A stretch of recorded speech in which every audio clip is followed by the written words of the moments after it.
ਸਭ ਨੂੰ ਬਰਕਤ ਦੇ ਔਰ ਸਭ ਦੇ ਨਾਲ ਚੱਲੇ। ਕਾਮਰਾਨ ਮਸੀਹ ਪੱਟੀ ਜਿਹਦੇ ਬਾਰੇ ਲੋਕ ਪੁੱਠੀਆਂ ਸਿੱਧੀਆਂ ਵੀਡੀਓ ਚਾੜ ਰਹੇ ਨੇ ਕਿ ਇਹ ਮੁਸਲਮਾਨ ਹੋ ਗਿਆ, ਇਹਨੇ ਇਸਲਾਮ ਕਬੂਲ ਕਰ ਲਿਆ।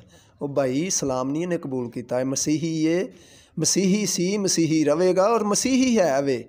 ਰੂਹਾਨੀ ਤਾਕਤਾਂ ਦੇ ਮਤਲਬ ਕੀ ਹੈ ਕਿ ਜਿਹਨੂੰ ਇਹ ਮੰਨਦਾ ਹੈ ਨਾ ਯਿਸੂ ਮਸੀਹ ਨਾਸਰੀ ਨੂੰ, ਯਿਸੂ ਮਸੀਹ ਨਾਸਰੀ ਖੁਦ ਇਹਦੇ ਨਾਲ ਸੀ, ਖੁਦਾਵੰਦ ਦੇ ਫਰਿਸ਼ਤੇ ਨਾਲ ਸਨ, ਕਿਉਂਕਿ ਖੁਦਾਵੰਦ ਨੂੰ ਇਹ ਮੰਨਣ ਵਾਲਾ ਹੈ। ਖੁਦਾਵੰਦ ਨੇ ਇਹਨੂੰ ਇੰਨੇ ਮਜ਼ੈਲਾਂ 'ਚੋਂ 15-16 ਹਜ਼ਾਰ ਮਜ਼ੈਲਾਂ 'ਚੋਂ, ਇੰਨੇ ਜਹਾਜ਼ਾਂ 'ਚੋਂ, ਇੰਨੀਆਂ ਤੋਪਾਂ 'ਚੋਂ ਬਚਾਇਆ ਅਤੇ ਕਿਵੇਂ ਯਿਸੂ ਨੂੰ ਛੱਡ ਜਾਏਗਾ।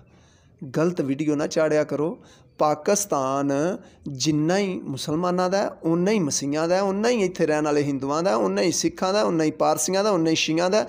ਜਿੰਨੇ ਵੀ ਪਾਕਿਸਤਾਨ 'ਚ ਰਹਿੰਦੇ ਨੇ ਸਭ ਦਾ ਇੱਕੋ ਜੈਸਾ ਪਾਕਿਸਤਾਨ ਹੈ। ਇਹ ਨਹੀਂ ਕਿ ਤੁਹਾਡਾ ਸਾਦਾ ਹੈ।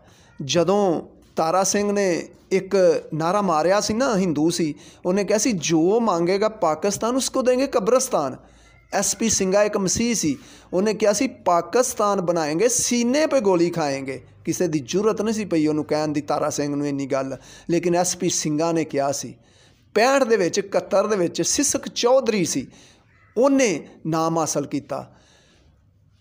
ਇਸ ਵਾਸਤੇ ਖੁਦਾਵੰਦ ਬਹੁਤ ਪਿਆਰ ਕਰਦਾ ਇਸ ਮੁਲਕ ਨਾਲ। ਹਮੇਸ਼ਾ ਇਹ ਨਾ ਗੱਲ ਕਹਿ ਦਿਆ ਕਰੋ ਕਿ ਜਿਹੜਾ ਕੋਈ ਕਾਰਨਾਮਾ ਕਰਦਾ ਹੈ ਇਹ ਮੁਸਲਮਾਨ ਹੈ ਜਾਂ ਇਹ ਮੁਸਲਮਾਨ ਹੋ ਜਾਵੇ। ਇਨਸਾਨੀਅਤ ਦੀ ਖਿਦਮਤ ਕਰਿਆ ਕਰੋ। ਇਨਸਾਨੀਅਤ ਦੀ, ਸਿਰਫ ਇਨਸਾਨ ਸਭ ਤੋਂ ਪਹਿਲਾਂ ਮਜ਼ਹਬਾਂ ਦੀ ਛੱਡ ਕੇ ਇਨਸਾਨੀਅਤ ਦੀ ਖਿਦਮਤ ਕਰੋ। ਇਨਸਾਨ ਨੂੰ ਪੂਰਾ ਜਾਣੋ ਕਿ ਇਨਸਾਨ ਕੀ ਹੈ। ਖੁਦਾ ਨੇ ਸਭ ਇਨਸਾਨ ਇੱਕ ਜੈਸੇ ਬਣਾਏ ਨੇ, ਸਭ ਇਨਸਾਨ। ਐਡਾ ਹੀ ਸ਼ੌਕ ਹੈ ਤੁਹਾਨੂੰ ਤਾਂ ਇੰਡੀਆ 'ਚ ਜਾ ਕੇ ਉਹਨਾਂ ਨੂੰ ਮੁਸਲਮਾਨ ਕਰੋ, ਹਿੰਦੂਆਂ ਨੂੰ। ਚਾਈਨਾ 'ਚ ਜਾ ਕੇ ਕਰੋ ਮੁਸਲਮਾਨ, ਜਿਹੜੇ ਬੁੱਤ ਮਤ ਲੋਕ ਨੇ। ਅਸੀਂ ਤਾਂ ਅੱਗੇ ਹੀ ਆਲੇ ਕਿਤਾਬ ਆ, ਮਸੀਹ ਨੂੰ ਮੰਨਣ ਵਾਲੇ ਆ, ਖੁਦਾ ਨੂੰ ਮੰਨਣ ਵਾਲੇ ਆ ਹੈਂ। ਇਸ ਵਾਸਤੇ ਗਲਤ ਵੀਡੀਓ ਨਾ ਚਾੜਿਆ ਕਰੋ। ਕਾਮਰਾਨ ਮਸੀਹ ਪੱਟੀ ਮਸੀਹੀ ਸੀ, ਮਸੀਹੀ ਰਵੇਗਾ, ਮਸੀਹੀ ਹੈ ਵੇ। ਖੁਦਾ ਉਹਨੂੰ ਬਰਕਤ ਦੇ। ਅਸੀਂ ਉਹਨੂੰ ਸਰੂਟ ਮਾਰਨੇ ਹਾਂ ਕਿ ਖੁਦਾ ਉਹਨੂੰ ਲੰਮੀ ਉਮਰ ਦੇ ਔਰ ਖੁਦਾ ਹਮੇਸ਼ਾ ਉਹਦੇ ਨਾਲ ਨਾ ਰਵੇ ਔਰ ਖੁਦਾਵੰਦ ਦੇ ਪਾਕ ਫਰਿਸ਼ਤੇ ਉਹਦੀ ਨਿਗਹਬਾਨੀ ਹਿਫਾਜ਼ਤ ਕਰਨ, ਉਹਦੇ ਖਾਨਦਾਨ ਦੀ, ਉਹਦੇ ਬੀਵੀ ਬੱਚਿਆਂ ਦੀ, ਉਹਦੇ ਸਾਰੇ ਖਾਨਦਾਨ ਦੀ। ਖੁਦਾ ਦਾ ਪਾਕ ਰੂ ਜੁੰਬਸ਼ ਕਰੇ ਉਹਨਾਂ 'ਤੇ। ਇਸ ਵਾਸਤੇ ਖੁਦਾਵੰਦ ਦੇ ਫਰਿਸ਼ਤੇ ਉਹਦੇ ਨਾਲ ਸਨ ਜਿਸ ਦਿਨ ਉਹ ਗਿਆ ਸੀ। ਕਿਸੇ ਦੀ ਜ਼ਰੂਰਤ ਨਹੀਂ ਸੀ ਹੋਰ ਪੈਲਟ ਦੀ ਜਾਣ ਦੀ ਪਈ ਕਿ ਉਸ ਮੁਲਕ 'ਚ ਟੁਰ ਜਾਂਦਾ। ਉਹਨੇ 1 ਘੰਟਾ 15 ਮਿੰਟ ਇੰਡੀਆ 'ਤੇ ਜਹਾਜ਼ ਚਲਾਇਆ ਔਰ ਖੁਦਾਵੰਦ ਖੁਦ ਉਹਦੇ ਨਾਲ ਸੀ ਔਰ ਵਾਪਸ ਸਹੀ ਸਲਾਮਤ ਆਇਆ।